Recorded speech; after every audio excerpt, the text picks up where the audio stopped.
po, ito rin ang kauna-unahang pagkakataon na merong 80 anyos na nasasakdal sa hukuman. Alam niyo po kasi ang ICC, bagamat hindi pa sila namamatayan ng akusado, merong isang akusadong namatay. At ito po yung si Milosevic, no, leader dati ng Serbia, kung saan namatay po siya sa same kulungan ni Tatay Digong, kung di ako nagkakamali. Kasi siya po linilitis noon ng UN War Crimes Tribunal for the Yugoslavia. No? At yung araw na siya namatay, nagkataon nandun naman po ako sa Belgrade, no, yung kapital ng Serbia. At talagang nakakataas balahibo dahil nung araw na inanunsyong namatay itong si Milosevic, abay maririnig mo yung hiyaw ng mga taong bayan, no? Kaya medyo na-nervous po ako na araw na yon at napaaga yung alis ko ng Serbia kasi feeling ko baka magkagulo, no? So, hindi po yan nakakalimutan ng ICC na magharumentado ang taong bayan sa Pilipinas kapag may mangyari kay Tatay Digong. At siyempre, si Tatay Digong ay 80, no? Alam naman natin na meron din na may mga sakit ng 80 anyos at posible na may mangyari, no? Na ayaw nilang mangyari muli dahil talagang nagwala yung mga tao sa Serbia nung namatay si Milosevic, no? So,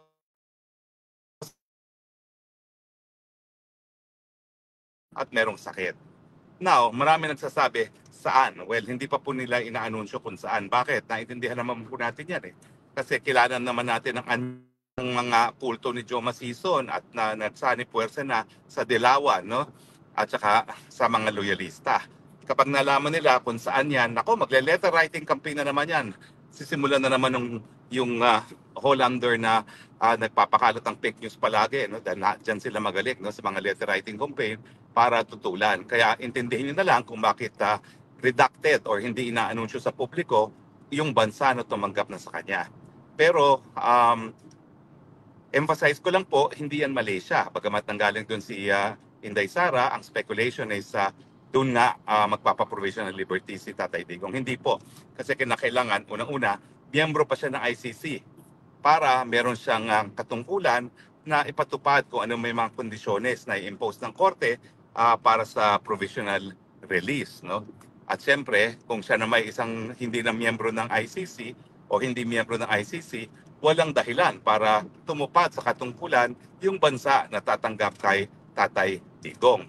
Ang masasabi ko ay yan ay miyembro ng ICC at siguro naman dahil sa kalagayan ni Tatay, yan ay dapat nasa Asia. Now, titignan nyo na lang yung roster ng ICC. Konti lang po ang members sa Asia. At ang mga pinaka-prominent members ng ICC ay yung bansang Japan at saka ang bansang South Korea. Kasi ang both Japan at South Korea nagkaroon na ng presidente ng International Criminal Court. No? Pareho silang nagkaroon ng mahistrado na nahalal bilang presidente ng International Criminal Court. At hindi rin malayo po sa Asia ang bansang Australia. At ang Australia palaging meron po yung judge din. Hindi lang sa International Criminal Court, pati po sa International Court of Justice, no? Sa ICJ. So, ang kaisa-isang bansa na miyembro ng ICC ay Cambodia, no? Pero hindi ko po alam kung papayag naman ng korte sa Cambodia dahil alam naman natin ng estado ng judikatura at katarungan dyan sa Cambodia. No? So, pero anyway, yan po yung mga possibilities. Bagamat hindi ko po talaga alam kung saan yan at tanging ang legal team at ang pamilya lang ni Tatay Digong ang nakakaalam kung saan po yan. But so pwede rin po yan. No? So, ang mga possibilities ay nandyan ang Japan, nandyan ang Cambodia, nandyan ang South Korea, nandyan ang Australia, nandyan ang New Zealand kasi hindi na din man ganun kalayo ang New Zealand. No? Pero sa buong Southeast Asia, wala na pong ibang mapupuntahan ang Tatay Digong dahil Cambodia lang po talaga ang miyembro. At pagdating naman po dito sa Middle East, halos wala naman pong miyembro ng Middle East na miyembro ng ICC. So ang isang possibility pa ay sa Netherlands. No? Pwede rin na palayain siya sa Netherlands kasi magkakaroon lang ng house arrest. No? Na mas mabuti pa kasi ang prioridad ng pamilya naman, unang-una yung hindi talaga siya nalilimitahan ng movement. Bagamat kung mapapansin yung hinain na motion no, ng mga abogado ni Tatay Digong, meron din undertaking doon na hindi siya makikihalubilo kung di sa pamilya lamang. No? Na nangyayari ngayon no, kasi bawal siya bisitahin kung hindi siya pamilya. No? So, nandun pa rin yung kondisyon na close family na magkakaroon ng contact kay Tatay Digong.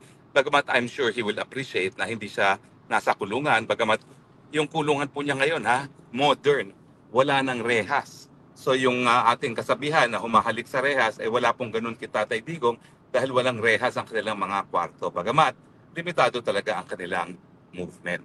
So ang aking fearless forecast, po pwede pong mag-grant yan dahil sa kanyang edad, dahil sa kanyang mga prevailing na mga sakit, at dahil Tatay Digong kapag may yun nga no, pag may nangyari kay Tatay Digong habang hawak siya ng ICC. At siyempre, meron na silang karanasan doon kay Milosevic na nakita nila kung paano hagupit ng bayan kapag ang isang leader na minamahal ay yun nga po do, namatay habang nakakulong. Bagamat wala po talagang comparison kay Milosevic at kay Duterte dahil kay Milosevic po talaga hundreds of thousands ang namatay doon sa Serbia, doon sa gulo ng former Yugoslavia. Yan nga po na pagtataka ko no? Dahil bumuo ng Special War Crimes Tribunal sa dating Yugoslavia kasi hundreds of thousands kung hindi millions ang namatay diyan. Yung concentration camp po no, nauso muli sa Yugoslavia no, nung nagwatak-watak itong dating Yugoslavia at lumaban ng Serbia para panatiling isang bansa pa rin yan. No? So sa akin po, sa aking karanasan bilang isang profesor ng international law at saka sa aking practice, talaga naman pong importante ang International Tribunal kapag pinag-uusapan na yung mga pinakakarumalduman na krimen gaya na nangyari doon sa World War II, yung milyones na namatay ng mga Nazi, yung mga pinatay dyan sa Yugoslavia na hundreds of thousands if not millions, no? At saka yung mga hundreds of thousands din na pinatay sa Rwanda. Wala naman pong ganyan sa Pilipinas. Doon nga doon sa sinasabi nila doon sa request for arrest warrant, 40 plus lang ang biktima. Samantalang kami nga yung prosecution team sa Maguindanao Massacre, nalitis namin, napakulong namin ang mga akusado. Ngayon, nakakulong na sila, bagamat inaantay pa rin ang apela nila sa CA, 58 yon. Kaya nga po sinasabi natin, sapat-sapat naman ang kakayahan. Napatunayan na ng kakayahan ng lokal na hukuman sa Pilipinas na kaya nila maglitis ng mga akusado na 44 o 40 something lamang. No? Nakalimutan ko yung exact numero. But in any case, so yan po ang ating inaasahan, pero ganun pa man, hindi ko po alam kung anong magiging apekto nitong paghain ng motion neto no doon sa naaproba ng proposal na magkaroon ng domestic legal remedy na na-explain ko na rin no. Tanging si Tatay Digong at si BP Sara po ang makapagdedesisyon diyan no. Pero sa akin gaya na aking sinabi naman, yung domestic legal remedy, well, at the very least, it will influence the ICC para i-release si Tatay Digong. Dahil ayaw nila na magkaroon ng encuentro between Dutch courts and ICC. Kumbaga, bisita sa teritoryo ng Holland. Ayaw nila siyempre magkaroon ng salungat na desisyon, yung korte ng kanilang host state at saka yung sa sarili nilang hukuman. Awkward naman yun na ipapatupad ng host state yung desisyon. Siyempre, ng host country no at hindi ng ICC. At talaga namang wala naman laban yung ICC kapag nagdesisyon ng lokal na hukuman no kasi ang kapulisan ng Holland ay kontrolado pa rin ng hudikatura no samantalang wala namang sariling pulis ang ICC. Umaasa lang siya sa kooperasyon ng mga kasapi ng ICC. So sa tingin ko pwedeng matuloy yung domestic legal remedy at yan ay isang dahilan para iparating ang mensahe sa ICC na wag nilang pupolitikahin ang kaso ni Tatay Digong. Ano bang ibig sabihin ko dyan?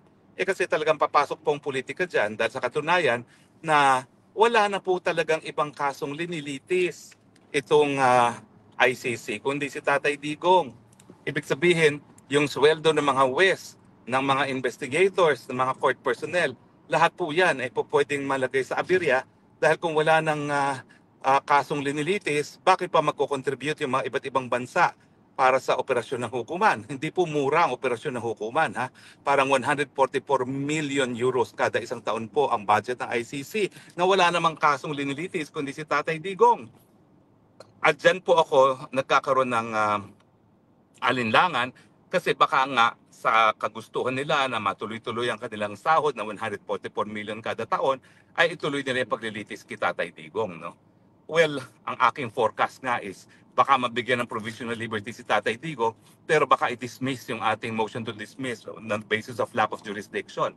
Kasi nga po, ang sinasabi ng abogado ng mga biktima ay ang gobyerno ng Pilipinas ang nag-surrender sa pagkatao ni Tatay Digong at yan ay pagkilala ng gobyerno ng Pilipinas na meron pang jurisdiction ng ICC. Now, yung jurisdiction kasi reckoned from the perspective of the state. Kaya nga po yung unang proseso dyan, ang Pilipinas ang pinakakomento doon sa motion ng prosecutor na magsimula ng preliminary investigation. At doon nga tayo natalo kasi hindi naman inargue ng Solgen noon na wala ng jurisdiction ng hukuman. Ang inargue lang nila yung tinatawag na complementarity principle na Philippine courts are able and willing to operate. No? At ang sabi naman ng hukuman, hindi mo naman inargue kung ano yung epekto ng paglalabas ninyo sa tratado. No? So ibig sabihin yan, inaamin mo na mayroong jurisdiction. At yung complementary naman, pwede mong ilabas dyan sa confirmation of charges. No? Pero ganun pa man, kaya rin ako yung umaasa na mapagbibigyan niyang motion to dismiss upon lack of jurisdiction dahil nga dun sa pangalawang taon na nagsimula yung request for preliminary investigation ay dahil nga po nagkaroon na ng kaso na sinasabi na pwede lang magpatuloy ang investigasyon kapag nasimula ng preliminary investigation doon sa unang taon. Yan po yung kaso ng Burundi. Now, ginagamit din niya ng prosecution na pinagtuloy daw yan, kasong yan, bagamat bumitiw na sa pagiging miyembro ng ICC. Pero hindi naman inamin at in-emphasize ng prosecution ng ICC ay yung pagbitiw ng Burundi at saka yung pagsimula ng preliminary investigation ay sa loob ng isang taon pa rin. So sakop siya nung isang taon matapos magdeposito ng instrument of ratification na nabigyan ng abiso ang piskalya ng prosecution na magpatuloy sa preliminary investigation. At pagdating naman sa Pilipinas, malinaw na sa pangalawang taon na yan. Pero yun nga po, talagang delikado yung argument ng mga abogado ng mga biktima ng sinabi nila na ang gobyerno ng Pilipinas ang nag-surrender kay Tatay Digong na katotohanan naman kasi kinidnap na ni Marcos Jr. si Tatay Digong, hindi sinunod ang Article 59 ng ICC at naging extraordinary rendition ang naging kapalaran ni Tatay Digong. At ito nga yung questioning ngayon dapat sa lokal na hukuman. Ang issue, importante hindi lang sa Holland kundi sa buong daigdig. Once and for all, ang pangingidnap ba para di umano mabigyan ng katarungan ng mga biktima, tama ba yan? O dapat dahil ito'y mali, hindi dapat magpatuloy ang hukuman. Talagang sa akin, importanteng madesisyonan po yung kasong yan. No? At siyempre, kapag nagdesisyon ang Dutch court na dapat bigyan ng mas malaking importansya ang karapatan ng pantao, nako, isang interesting issue na naman po para sa ating lahat yan. Sino ngayon ang masusunod? Yung headquarters agreement sa panig ng Netherlands at ng ICC na nagsasabi na dapat kuidaw ang good government of Netherlands sa lahat ng gawain ng ICC or dahil obligasyon ng Netherlands na ipatupad at isulong ang karapatang pantao ng lahat ng tao sa kanyang teritoryo, miski hindi European, dapat bang bigyan ng mas malataas na importansya ang karapatang pantao. Sa akin, siyempre, wala pong debate dyan. Mas importante karapatang pantao kaysa just sa tinatawag na headquarters agreement dahil in the first place, yung hukuman dapat pinapatupad din ang karapatan ng pantao. At kung sila mismo ang lalabag, bagamat ang kanilang mandato ay para nga mabigyan ng hustisya ang mga biktima ng pinakakarumal-dumal na krimen sa buong daigdig, dapat na yan. Kung ang korte na may ganyang mandato na magbigay ng katarungan sa pinagkakaitan ng katarungan ay siya mismong gagawa ng hindi makatarungang bagay. So, inaasahan natin na mananaig talaga ang karapatang pantao pero siyempre kinakailangan maihain yung domestic legal remedy dahil otherwise hindi naman po makakagalaw ang lokal na hukuman ng Holland.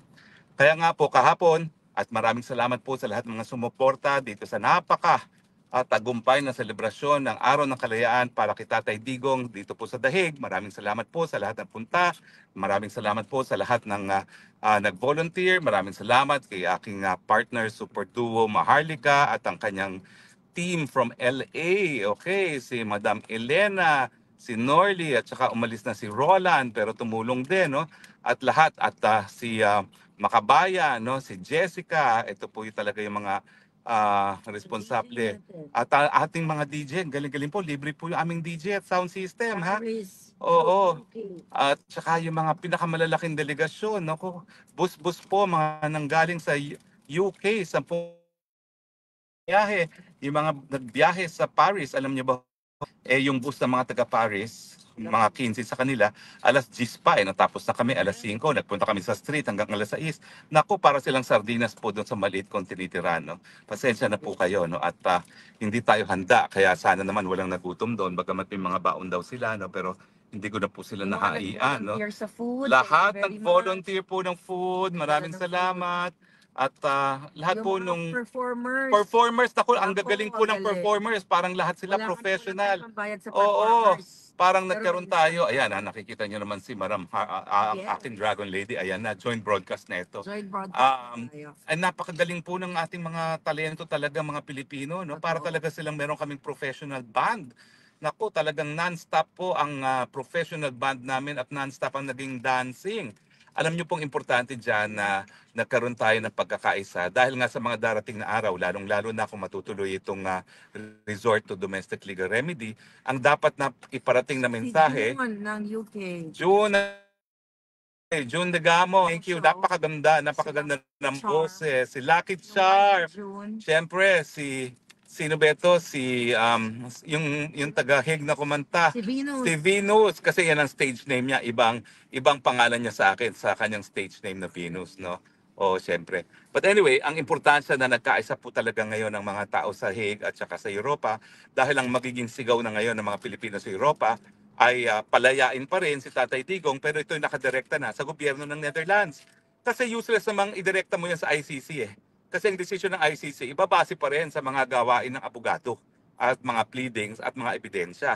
Pero yung issue ng ipatupad ba ng gobyerno ng Netherlands ang karapatang pantao ni Tatay, yan ay hindi hukuman ang sasagot. Ang sasagot dyan ay siyempre yung political organs ng Netherlands dahil sila mismo ang sasagot ng tanong, no, sa mga pangyayari. Nasunod ba ang Rome Statute o nalabag ba yung right of due process ni Tatay Digong? At tingin ko naman malinaw-malinaw dahil dun sa naganap na hearing ng Senado na talagang yung hindi nila pag-surrender sa lokal na hukuman na garantiya para mabigyang bisa o galangin ang karapatang pantao ni Tatay Digong at ang soberenyo ng bansa dahil ito ay hindi nasunod, talaga naman pong nalabag ang karapatan ng due process ni Tatay Digong at nalabag din ang soberenya ng Pilipinas. So importanteng magsama-sama po muli ang mga Pilipino, lalong-lalo na sa Netherlands, dahil ang ating mensahe ngayon ay nakatutok na sa gobyerno ng Netherlands.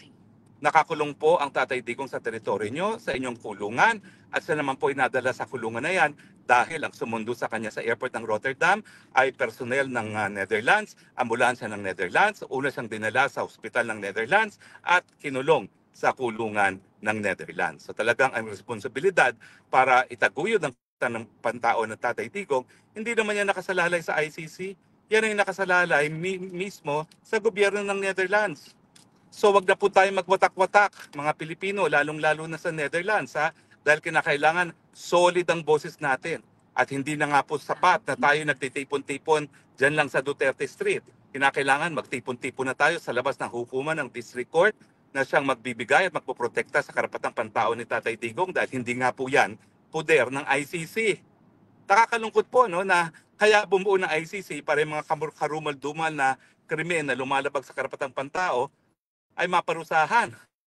Pero unfortunately, dahil ang liniliting ng mamamayan, wala namang jurisdiction ng ICC para hingin sa gobyerno mismo na itaguyod ang karapatang pantao. Talagang ang mekanismo para ang gobyerno magpatupad ng tao ay nakasalalay sa lokal na ibang bansa at sa mga mekanismo na binuo para nga mapatupad ang ating karapatang pantao. At pagdating po sa Europa, yan po yung European Court of Human Rights. Kung sakali na hindi mapagbigyan ng dahil yung hiling natin na itaguyod nga ang karapatang pantao ni Tatay Digong. So, tama na po yang mga walang kwentang mga division. Tahin ako, nawala.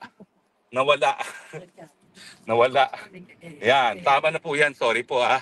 Ayan, tama na po ha. Nahulog yung telepono ko kasi alam nyo naman, nasa kotse lang tayo. Ayan, ayan. Ayan. At kinakailangan magkaisa po tayo dahil talagang kinakailangan malakas ang boses natin. Alam nyo, naiinggit ako doon sa mga Palestino. Bagamat matindi talaga yung nangyari sa kanila, no? Dahil talagang hundreds of thousands na ata ang namatay dyan, no? Malapit na sa 100,000 ang namatay dyan. Pag sila nagtipon-tipon dito sa dahig, napupunin nila yung Mali Field. Tayo, ang pinakamaraming tao, yung 23rd ni VP Sara, 8,000, pero kalahati lang na Mali Field ang napuno. Pero yung last rally ng mga Palestino rito, yung for Palestine, at ang dumalo ay mga karamihan ay mga taga-Holland din, mga puti, punong-puno ang Mali Field at ang estimate doon ay 100,000. Now yan po ata ang pinakamalaki ng pagtitipon para doon sa issue ng Palestine dito sa Europa kasi sa France, ipinagbawal ni Macron yung mga pagtitipon na ganyan. No? At nalaman ko naman yan dahil yung ating Senator Robin Hood Padilla ay talagang aktibo na sumusuporta sa kausa ng mga Palestino at nagpunta nga siya sa Europa. Inaasahan na dadalo siya doon sa rally naman sa France na hindi nangyari dahil ito nga si Macron ay pinagbabawal yung ganyang mga rally. Anyway, yan po ang ating latest update, no? At lahat naman po tayo nagdarasal na sa lalong mabilis na panahon, makalaya na si Tatay Digong. Ang issue lang ay dapat makalaya siya at makabalik sa Pilipinas. So kung tatanungin niyo po ako, well, hindi po sapat na mabigyan siya ng provisional liberty, bagamat yan po ay mas mabuti kaysa sa kanyang detention facility. Pero mas importante na kung magkakaroon ng provisional liberty, dapat sa Pilipinas din. At imposible nga po yung mangyari kung aasahan pa rin natin ang ICC dahil ang Pilipinas. Nakakatawa nga po hindi po pwedeng magkaroon ng provisional release sa Pilipinas dahil hindi na miyembro ang Pilipinas ng ICC, and yet yung gobyerno ng